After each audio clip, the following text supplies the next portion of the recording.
여러분, 우리가 지금 당연하게 누리는 이 헌법, 이 정부, 이게 과연 처음부터 그냥 있었을까요? 그 시작점을 한번 찾아가 보려고 하는데요. 무려 1000년 동안 이어졌던 엄청난 권력 다툼의 현장, 바로 영국으로 같이 한번 떠나보시죠. 와, 가장 완벽한 인간의 창조물. 이게 누구 말인지 아세요? 바로 영국의 왕, 조지 3세가 자기 나라 헌법을 두고 한 말이라고 전해집니다. 이 한마디만 들어도 당시 영국 헌법이 얼마나 대단한 위상을 가졌는지 감이 오시죠? 그런데 말이죠. 이렇게 멋진 걸작이 그냥 짠 하고 만들어졌을까요? 전혀요. 이건 오히려 기나긴 투쟁의 역사에 훨씬 더 가깝습니다. 그러니까 오늘 우리가 할 이야기는요. 어떤 천재가 뚝딱 만들어낸 발명품 이야기가 아니라 피땀 흘려 싸워서 쟁취해낸 승리의 기록에 대한 겁니다. 자, 그럼 이제 본격적으로 시작해볼까요? 이야기의 가장 처음으로 거슬러 올라가서 우리 이야기의 두 주인공이죠. 바로 왕권과 그 왕권에 맞서는 국가평의회. 이 둘이 처음으로 무대에 등장하는 그 순간부터 한번 살펴보겠습니다. 사실 입헌 정부의 역사를 한마디로 요약하면요. 바로 이 줄다리기라고 할 수 있습니다. 상상이 되시나요? 한쪽 끝에서는 모든 권력은 나에게 있다고 외치는 군주가 줄을 당기고 다른 한쪽 끝에서는 우리 목소리도 들어달라고 외치는 국민이 버티고 서 있는 그런 팽팽한 힘겨루기 말이에요. 근데 진짜 놀라운 건 뭐냐면요. 이 줄다리기가 정말 아주 옛날부터 시작됐다는 거예요. 영국 왕들이 처음부터 막 내가 법이다 하는 절대 권력자가 아니었다는 거죠. 왜냐? 바로 위테나게 모트라는 현자들의 회의 같은 게 있었거든요. 이게 그냥 조언만 하는 자리가 아니었어요. 왕을 직접 뽑기도 하고 마음에 안 들면 심지어 자리에서 끌어내릴 수도 있었습니다. 대단하죠? 그러니까 시작부터 왕은 혼자 다스리는 게 아니라 동의를 구해야 한다는 원칙이 있었던 겁니다. 물론 이 권력의 균형추는 계속해서 왔다 갔다 했습니다. 앵글로색슨 시대에는 왕권이 좀 약했다가 1066년에 노르만족이 영국을 정복하면서 상황이 확 바뀌죠. 왕에게로 권력이 아주 강력하게 쏠리기 시작합니다. 자, 줄다리기에서 한쪽이 갑자기 힘을 확 준 거예요. 이게 바로 첫 번째 거대한 갈등의 시작을 알리는 신호탄이었습니다. 자, 왕 쪽으로 너무 강하게 쏠린 힘은 결국 폭정으로 이어지게 됩니다. 특히 존왕 시대에 이르러서는 정말 한계에 다다랐죠. 그래서 마침내 나라 전체가 더는 못 참겠다 하고 왕에게 제대로 반격하는 그야말로 역사적인 순간이 찾아오게 됩니다.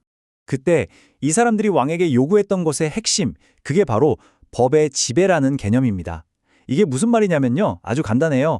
왕이시여, 당신도 법 아래에 있습니다. 이겁니다. 왕이라고 해서 법 위에 마음대로 군림할 수는 없다는 정말 혁명적인 생각이었죠. 그리고 바로 그 해 1215년 역사가 바뀌는 해입니다. 존왕은 결국 버티지 못하고 마그나 카르타, 우리가 대현장이라고 부르는 문서에 서명하도록 강요당합니다. 영국, 아니 어쩌면 세계 헌정사에서 절대 잊을 수 없는 정말 중요한 해 중 하나죠.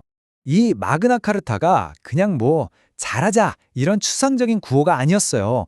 아주 구체적인 약속들이 빼곡히 적혀 있었습니다. 예를 들면 교회는 자유로워야 한다. 그리고 제일 중요한 거 의회 동의 없이는 세금을 함부로 걷지 마라. 또 재판을 돈으로 사거나 미루거나 거부해서는 안 된다는 것도 있었고요. 그러니까 사상 처음으로 왕의 권력에 여기까지는 안 됩니다 하고 선을 그은 문서로 딱 명시하고 합의를 본 거예요. 엄청난 사건이었죠. 자, 방금 봤던 대헌장이 아주 중요한 씨앗을 하나 심었습니다. 세금을 거두려면 평의회의의 동의를 받아라. 그렇죠? 바로 이 약속이 또 다른 아주 중요한 질문으로 이어집니다. 좋아, 그럼 그 평의회라는 건 대체 누구로 채워야 하는 거지? 누구의 목소리를 들어야 하는 걸까? 하고 말이죠. 의회가 지금의 모습을 갖추게 된 계기는요. 사실 아주 현실적인 문제였습니다. 바로 돈 때문이었죠. 왕은 계속 전쟁을 해야 해서 돈이 필요했고 돈을 거두려면 더 많은 사람들의 동의가 필요했던 거예요. 그래서 처음엔 귀족이랑 성직자만 부르다가 나중엔 각 지역의 기사들이나 도시의 상인대표들까지 점점 더 많은 사람들을 회의에 부르기 시작합니다. 이렇게 왕의 자금 창고 역할을 하던 회의가 점차 나라 전체의 목소리를 대변하는 진짜 의회로 진화하게 된 겁니다. 그리고 바로 이것, 돈 주머니를 쥔 권한. 이게 의회의 가장 강력한 무기가 됩니다. 생각해보세요. 왕이 뭘 하려고 해도 돈이 없으면 안 되잖아요. 그 돈줄을 의회가 쥐고 있는 겁니다. 그러니 이제 의회, 특히 평민 대표들이 모인 하원이 우리가 세금을 내줄 테니 우리가 원하는 법도 만들어 주시오 하고 요구할 수 있는 아주 강력한 협상 카드를 손에 쥐게 된 거죠. 자, 이렇게 의회가 힘을 키워가나 싶었는데 여러분, 줄다리기가 그렇게 쉽게 끝날 리가 없죠. 오히려 그 후로 100년이 넘는 시간 동안 이번에는 왕권이 두고 보자 하면서 어마어마한 힘으로 반격에 나섭니다. 이 반격을 이끈 게 바로 튜더 왕조, 우리가 잘 아는 헨리 8세나 엘리자베스 1세 같은 왕들이에요. 이 사람들이 아주 영리했습니다. 오랜 전쟁으로 나라가 혼란스러우니 이 혼란을 끝내려면 강력한 왕이 필요하다. 이렇게 국민들을 설득해서 지지를 얻어냈죠. 그러면서 의회를 폐지한 게 아니라 아주 능숙하게 자기 편으로 만들어서 도구처럼 활용했어요.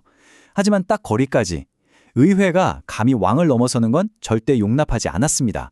진짜 문제는 그 다음에 나타난 스튜어트 왕조였습니다. 이 왕들은 튜더 왕조처럼 정치적으로 노련하지 못했거든요. 그냥 대놓고 왕의 권력은 신이 주신 거라 절대적이다 라고 주장했어요. 당연히 의회는 말도 안 돼. 세금은 우리 허락 없이 못 걷고 의회에서 무슨 말이든 할 수 있다고 맞받아쳤죠. 이제 더 이상 물러설 곳이 없는 왕과 의회의 정면 충돌이 시작된 겁니다. 결국 어떻게 됐을까요? 네, 타협은 불가능했습니다. 이 갈등은 결국 폭발하고 말아요.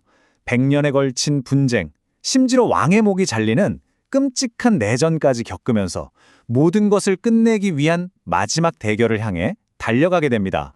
17세기 중반 영국은 정말 말 그대로 피바람이 불던 시기였습니다. 내전이 벌어져서 국왕이 처형당하기까지 했으니까요. 한동안 왕이 없는 공화정도 있다가 결국 다시 왕정이 복구되긴 했는데요. 가장 중요한 질문, 그래서 이 나라의 최종 주인은 왕이냐, 의회냐? 이 근본적인 문제는 전혀 해결되지 않은 채 언제 터질지 모르는 시한폭탄처럼 남아있었던 거죠. 바로 그때 제임스 2세라는 왕이 이 시한폭탄에 불을 붙여버립니다. 이 사람은 그냥 막 나갔어요. 의회가 만든 법 따위는 그냥 무시해버리고 마음대로 세금 걷고 자기 멋대로 나라를 다스리면서 기존의 모든 질서를 다 무너뜨렸습니다. 그의 이런 행동은 결국 나라 전체를 적으로 돌리게 만들었고 이것이 바로 그 유명한 명예혁명의 직접적인 계기가 됩니다. 그리고 마침내 1689년, 1000년 가까이 이어져 온 이 지긋지긋한 줄다리기가 드디어 끝나는 해입니다. 새로운 정치 질서가 영원히 돌이킬 수 없게 확립되는 바로 그 순간이죠. 명예혁명의 최종 결과물이 바로 이 권리장전입니다.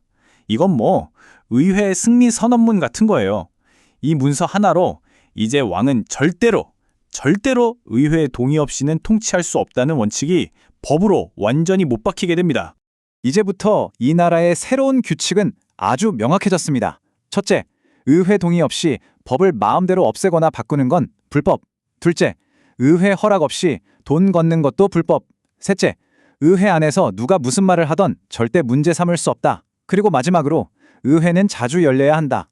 정말 수백 년에 걸쳐서 피 흘리며 싸워왔던 그 원칙들이 드디어 이 땅의 공식적인 법이 된 겁니다. 결국 모든 게 바뀐 거죠. 왕의 권력은 신이 줬다는 왕권 신수설은 이제 역사 속으로 완전히 사라졌습니다. 그리고 그 빈자리를 왕의 권력은 국민의 동의에서 나온다는 새로운 현실이 차지하게 된 겁니다. 정말 거대한 변화죠. 자, 이렇게 1000년에 걸친 귀인 줄다리기 끝에 영국은 마침내 동의에 의한 통치라는 위대한 원칙을 손에 넣었습니다. 그럼 마지막으로 여러분께 질문을 하나 던져보고 싶습니다. 과연 권력을 가진 자와 국민 사이에 이 팽팽한 줄다리기는 1689년에 정말로 끝난 걸까요? 아니면 어쩌면 지금 이 순간에도 우리 주변에서 전혀 다른 모습으로 계속되고 있는 건 아닐까요?